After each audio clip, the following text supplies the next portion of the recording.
Good morning everyone, નમસ્કાર. આપ કેમ છો બધા? આશા રાખું છું કે મજામાં હશો. આશા રાખું છું કે તૈયારીમાં લાગી ગયેલા હશો. અને આપ જાણો છો એવી રીતના આજ સવારમાં જ તે આમ તો ડિસેમ્બરની રાહે હતા કે ડિસેમ્બરના પહેલા અઠવાડિયામાં પહેલા સપ્તાહમાં કદાચ ભરતી ડિક્લેર થાય, બરાબર. પરંતુ આપણને એક દિવસ વહેલી ક્યાંક સરપ્રાઈઝ મળી છે, રાઈટ. પહેલાં તો જેટલા પણ લોકો જોડાયા છો બધા જ લોકો શેર કરી દો આ સેશનને, બરાબર. તમારા વિદ્યાર્થી મિત્રો સુધી જે તૈયારી કરે છે, રાઈટ, એવા તમામ વિદ્યાર્થી મિત્રો સુધી આ સેશનને શેર કરી દો ફટાકથી, બરાબર. એટલે લોકો ઝડપથી જોઈન થઈ જાય, બરાબર ને. પછી આપણે આગળ વધીએ. ઓકે, તો રનિંગ ક્યારે આવશે શું હું મારા વિચારો તમારી સમક્ષ મૂકું છું, બરાબર. લાંબુ નથી કાંઈ વધુ કરું, પણ જે છે એ 2-5 મિનિટનો ટાઈમ લઈ અને સવારમાં આ બાબત છે તમારા સમક્ષ ડિસ્કસ કરવા માટે હું હાજર થઈ ગયો છું. જેવી રીતના આપ જોઈ રહ્યા છો, પોલીસ રિક્રુટમેન્ટ, બરાબર. 858 PSI. કેટલા? 858 PSI છે. બહુ મોટી ભરતી કહેવાય. 12,773 કોન્સ્ટેબલ, બહુ મોટી ભરતી કહેવાય. સમજાઈ ગયું? હવે આમાં 2 પ્રકારના લોકો આવશે. એક એવા આવશે, રિઝલ્ટનું શું ઝાલા જાહેરાત છે, રિઝલ્ટ તમારું આ મહિનામાં ડિસેમ્બર મહિનાના એન્ડ સુધીમાં તમારું રિઝલ્ટ આવી જશે. સમજાણું? તમારું રિઝલ્ટ આવી જશે. ઓકે, હવે એક કોમેન્ટ ન કરતા. ઓકે, હવે ગ્રાઉન્ડનું શું? ઘણા લોકો એવા આવશે કે ગ્રાઉન્ડનું શું. મને ઘણાના મેસેજ આવ્યા, સાહેબ એક આપણે અપલોડ કરેલી ઇમેજમાં જ લખેલું હતું 90% લોકો ગ્રાઉન્ડ ફેલ કરશે. 90% લોકો ગ્રાઉન્ડ ફેલ કરશે એવું લખેલું એક ભાઈની કોઈ ભાઈની બેનની કોઈની કોમેન્ટ હતી. મને એ નથી સમજાતું. તમે પોલીસ કોન્સ્ટેબલની તૈયારી કરો છો, તમે કોન્સ્ટેબલ પોલીસના તે એસ્પિરન્ટ છો, તો તમારી તૈયારી એવી હોવી જોઈએ કે નહીં કે તમારે ગ્રાઉન્ડ ગમે ત્યારે લે ત્યારે તમે તૈયાર હોવા જોઈએ. તમારી તૈયારી હોવી જોઈએ. મારા મતથી હું એવું માનું છું કે તમારી તૈયારી હોવી જોઈએ. બીજી વસ્તુ એ કે મારા અંદાજા પ્રમાણે ગ્રાઉન્ડ છે એ ગ્રાઉન્ડ તમારું ફેબ્રુઆરી મહિનાના પ્રથમ સપ્તાહમાં કે ફેબ્રુઆરી મહિનામાં આવે, ફેબ્રુઆરીના ફર્સ્ટ વીકમાં આવે. તમારી પાસે ડિસેમ્બર આખો અને જાન્યુઆરી આખો પડ્યો છે. સમજો, જો 60 દિવસમાં તમારાથી ગ્રાઉન્ડ નથી થતું તો વિચાર લેવાનું તમારાથી ગ્રાઉન્ડ નહીં જ થાય ભાઈ. સમજો, 60 દિવસ તમને તમારા શરીર પર વર્ક કરવાનો સમય મળે ને 60 દિવસમાં ગ્રાઉન્ડ ન થાય તો ઘણી વસ્તુ એવી છે સ્વીકારી લેવાની. સમજાઈ ગયું? આમાં 2 પ્રકારના લોકો આવશે. એક એવું કહેવાવાળા કે બહુ જલ્દી ભરતી આવી ગઈ, અમને તો ખબર ન પડવા દીધું. ખબર પડી જ હતી, બધાએ કીધું હતું. શિક્ષકોએ, ખાસ કરીને હું મારી વાત કરું છું, હું છેલ્લા 2 મહિનાથી રાડો પાડું. મારા વિડીયો જોઈ લો તમે યુટ્યુબમાં. 2 મહિનાથી હું રાડો પાડું છું. 2 મહિનાથી હું તમને રોડ મેપ આપીને બેઠો. જે લોકો પરીક્ષાના રોડ મેપમાં આજથી 10 દિવસ પહેલા જે રોડ મેપ બનાવ્યો ને એ લોકો એમ કહેતા હશે કે સાહેબ તમે કેટલું સરસ કીધું તમને કે રોજ 2 કલાક 3 કલાક તમારે ગ્રાઉન્ડમાં રહેવાનું છે, તમારે દોડવાનું છે. સાહેબ 10 દિવસથી અમે દોડીએ છીએ, ભલે કદાચ અમારું ટાઈમે પૂરું નથી થતું અત્યારે, પણ એટલી તો ખબર પડી ગઈ કે ધીમે ધીમે કરીને અમે એક રિધમ મેળવી રહ્યા છીએ. અમે જગાડવા આવતા હોય તો કોના માટે? તમારા માટે આવતા હોય છે, રાઈટ. તો આ મેં વાતો કરેલી છે, આ મેં વાતો તમારી સમક્ષ મૂકેલી છે. સમજાય છે? એટલે જેટલા પણ વિદ્યાર્થીઓ છો, હજી તમને કહું છું, જે ખરેખર એસ્પિરન્ટ છે પોલીસના, 2 પ્રકારના લોકો હશે. એવા લોકોથી ક્યાંય ભ્રમિત ન થતા કે જે તમને ક્યાંક ખોટે માર્ગે દોરવે કે ભાઈ 2 મહિનામાં ન ભેગું થાય, 2 મહિનામાં અસલ ભેગું થઈ જાય, સરસ રનિંગ તમારું થઈ જાય. તમારી ડાયટ પર તમે ફોકસ કરો, તમે તમારા જમવામાં ફોકસ કરો, લિમિટેડ સોર્સ બનાવો કે આટલું જ જમવાનું છે, પ્રોટીન વધુ લ્યો, કાર્બ્સ ઓછો લ્યો. સમજાણું? બરાબર. આવી રીતના એ જે ટૂંકમાં થતું હશે, જે રીતના જે એક પેલું બનવું જોઈએ, એક ડાયટ શેડ્યુલ બનવું જોઈએ, એ સ્ટ્રિક્ટ ડાયટ શેડ્યુલને ફોલો કરો. સમજાણું? અને બીજી વાત, હવે આવી ગયું છે તો કદાચ તમારું રનિંગ જેવી રીતના મેં આપને પહેલેથી કીધું છે, મને લોકોએ ખોટો પાડ્યો હતો, પણ ખોટો સાચો થવા માટે હું આવ્યો જ નથી. પણ હું એમ કહું ફેબ્રુઆરી મહિનામાં કદાચ તમારું રનિંગ આવી જાય, તમારી પાસે 60 દિવસો છે.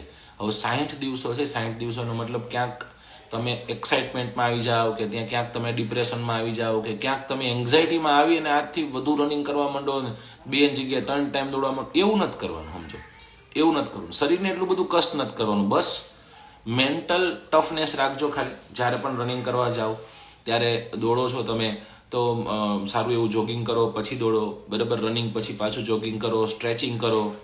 સમજાઈ ગયું? સ્ટ્રિક્ટ ડાયટને ફોલો કરો. ઓકે, કદાચ તમે રનિંગ કરો છો, સવારે રનિંગ કરો છો તો રાત્રે વોકિંગમાં તમે નીકળો.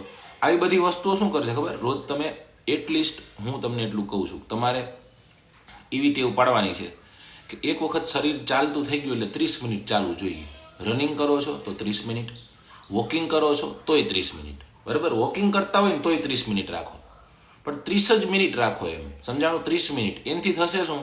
એનાથી એક માહોલ ક્રિએટ થશે, સમજાણું. એક માહોલ ક્રિએટ થાય છે. કેવો માહોલ ક્રિએટ થાય? હું 30 મિનિટ તો ભાઈ મારી સ્ટેમિના છે હાલવાની, દોડવાની, ભલે ધીમે ધીમે પૂરું થાય કે નથી થતું, પણ મગજમાં એક વસ્તુ પહેલા સેટ કરો. આપણે શું કરશું? આપણે રેગ્યુલર વોકિંગ કરશું, રેગ્યુલર આપણે થોડું થોડું જે રનિંગ થાય આપણે કરશું, પણ મૂકશું નહીં. સમજાઈ ગયું? અજડાઈ જરાય કરતા નહીં. કેમ કે અજડાઈ કરવાથી શું થાય? અજડાઈ કરવાથી માત્ર ને માત્ર શરીરને નુકસાન થાય. તો શરીરને નુકસાન થાય એવું પાછું આપણે નથી કરવું, રાઈટ? શરીરને નુકસાન થાય એવું આપણે જરાય કરવાનું થતું નથી. ઓકે, જો અહીંયા મેં આ રિક્રુટમેન્ટ છે, રિક્રુટમેન્ટનો ફોટો તમારી સમક્ષ મૂક્યો છે, બરાબર. તો આ ફોટાથી આપને જાણ થઈ ગઈ હશે, આ તમારી સુધી પહોંચી ગયો હશે. સવારમાં એકદમ ગરમા ગરમ આ ફોટો આવેલો છે, બરાબર. અને આપ કદાચ જાણતા જ હશો કે સવારમાં ઘણાની નીંદર ઉડી ગઈ હશે.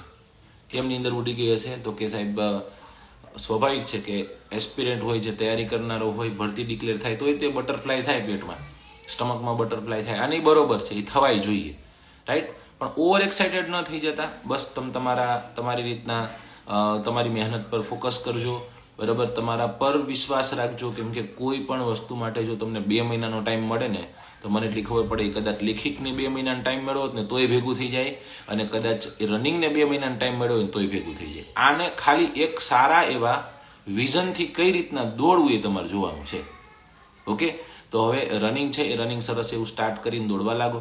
જેટલા પણ લોકો જોડાયેલા છો બધા જ લોકોને કહું છું, ક્યાંય મૂંઝાવ તમે તારે અહીંયા મેસેજ કરી દેજો, બરાબર. આખી આપણી ટીમ અહીંયા રહેતી હોય છે, બરાબર. એ તમને રિપ્લાય કરી દેશે, રાઈટ. લેખિત ક્યારે આવશે? લેખિત એના તમે 3 મહિનાની ગણતરી રાખો. ટૂંકમાં આ 2026ના એન્ડ સુધીમાં તમારું બધું ખતમ થઈ જાય અને તમને બોલાવી લે, જેવી રીતના પહેલા અમને બોલાવ્યા. કદાચ એવું પણ બને કે બેન ભેગા બોલાવે, રાઈટ.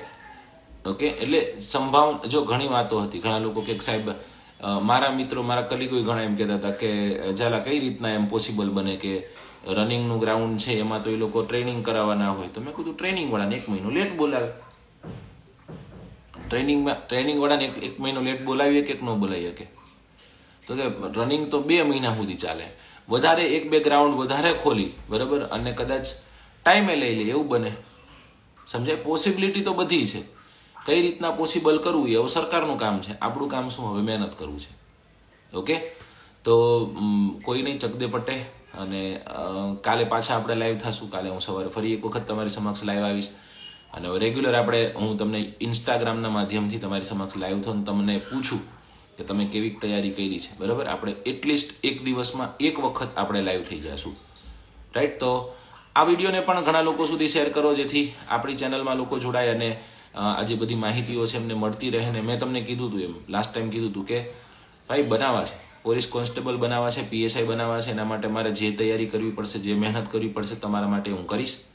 જે મટીરિયલ પણ મારે આપવાનું થતું હશે તો હું આપીશ, બરાબર. આના માટે 3 વસ્તુ યાદ રાખજો. અભિજીતસિંહ ઝાલા એક યુટ્યુબ ચેનલ છે આપણી, અભિજીતસિંહ ઝાલા એક આપણું ઇન્સ્ટાગ્રામ છે આ જે છે, અને અભિજીતસિંહ ઝાલા એક આપણી ટેલિગ્રામ ચેનલ છે. અભિજીતસિંહ ઝાલા GEO લખશો, જીઓગ્રાફી વાળો જીઓ, એટલે તમને મળી જશે, રાઈટ. તો ત્યાં હું તમને મટીરિયલ, અમારી એક ટીમ અત્યારે કામ કરી રહી છે, એના પર જ વર્ક કરી રહી છે. તમને એક માઇન્ડ મેપ, એક આખો રોડ મેપ આપું, બરાબર. ટોપિક જ આપી દઉં કે આજે આ ટોપિક કરવાનો છે, સમજાણું. અને કોઈ પણ જાતના પ્રયત્ન કરીએ છીએ, કોઈ પણ જાતનો ચાર્જ તમારી પાસેથી લઈએ નહીં મેન્ટરશિપ માટેનો. પછી લઈ તો વાત આખી અલગ છે. કદાચ એવું બને કે એક સારા એસ્પિરન્ટની તે જરૂર હોય તો કદાચ આપણે લઈએ, પણ 99.99% કોઈ ચાર્જ હશે નહીં. ડન?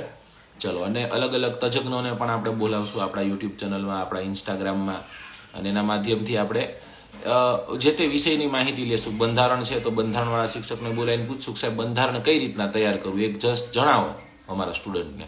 ઓકે, એવું કંઈક કરીશું. ઓકે, તો રનિંગ લેવાઈ જશે. રનિંગ મને 99.99% ફેબ્રુઆરી મહિનામાં લાગે છે. પછી કદાચ આવે ન આવે વાત આખી અલગ, પણ મારું મન 2 મહિના નહીં 3 મહિનાથી આ જ વાત માટે ધબકી રહ્યું છે, અને એ ઓલમોસ્ટ બધું સાચું પડી રહ્યું છે. હવે ખાલી રનિંગ ડિક્લેર થઈ જાય એની એક રાહ છે. ઓકે, તો તમે રાહે ન રહેતા તમે દોડવા મળજો. ચલો દોસ્તો, ફરી એક વખત મળીશું. શેર કરજો, લાઈક કરજો. Thank you so much. જય હિન્દ, જય ભારત.